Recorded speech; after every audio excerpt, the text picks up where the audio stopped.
बाब 17। अगर नींद का गलबा हो तो ईशा से पहले सो जाना।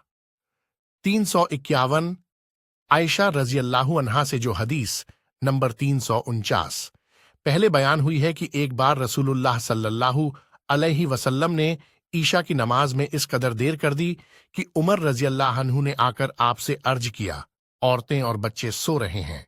यहां इस रिवायत में इस कदर इजाफा है कि आयशा रजी अल्लाहु अन्हा ने फरमाया, सहाबा ए किराम रजी अल्लाह अन्हु सुर्खी गायब होने के बाद रात की पहली तिहाई तक किसी वक्त भी इस नमाज को पढ़ लेते थे।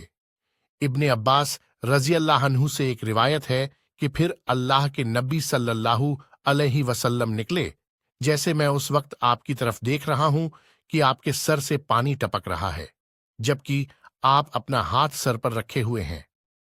आपने फरमाया, अगर मैं अपनी उम्मत पर भारी न समझता तो हुक्म देता कि ईशा की नमाज इस तरह इस वक्त पढ़ा करें। फायदे।